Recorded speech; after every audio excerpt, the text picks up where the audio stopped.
தானே பழகா. அம்மா இப்பவும் சொல்லறேன், நான் உனக்கு குடுக்கறேன். குடுக்கறேன்னா யாரு எப்ப குடுக்கறது? பொண்ணுகிட்ட இப்போதைக்கு குடுக்க முடியல அவருக்கு. ஆத்தா இன்னைக்கு நான் குடுத்துட்டேன், நாளைக்கு உனக்கு குடுப்பா. நீ வாங்கிட்டு போ பலகா, அவசரப்படாத. எத்தனை நாள்? 3ஆம் தேதியில இருந்தா? ஆமா பலகா, 3ஆம் தேதி வீடு. ரொம்ப நாள் ஆச்சு.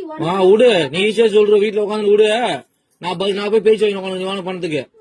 நீ ஏன் பதில் சொல்ற? அம்மா நான் சொல்றேன். சொல்ல பதில. என் பொண்ணுக்கு ஆத்தா நான் குடுத்துட்டேன். என் பொண்ணு கையெல்லாம் உன் கைக்கு வந்ததுக்கு அப்புறம் நீ கொடுக்க வேண்டிய இடத்துல குடுத்துக்க பாலா. எப்போ வரும்?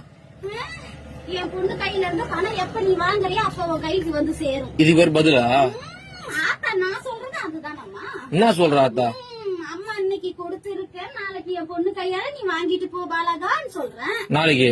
ஆமா பாலகா. எத்தனை நாளா பாலகா இது? எத்தனை நாளா? இன்னைக்கு தானே சொல்றேன். இத்தனை நாளா? எங்க போயிருந்த? இத்தனை நாளும் அந்த பதில் சொன்னேன். என்ன சொன்னா குடுக்கறேன்னு. என் பொண்ணுக்கு கொடுத்திருக்க, நாளைக்கு நீ வாங்கிட்டு போ பாலகா. உன் பொண்ணு கொடுத்தது இப்ப உன் பொண்ணு எடுத்து கட்ட சொல்லு முதல்ல. என் பொண்ணு கையில இன்னும் பணமா வந்து சேரல. அப்புறம் கொடுக்க வந்து சீரதான் கொடுத்திருக்க இன்னைக்கு. என் நகையே பவுனா கொடுத்து வச்சுக்கிறியா? நாளைக்கு உன் கையில பணமா வரும் பாலகா.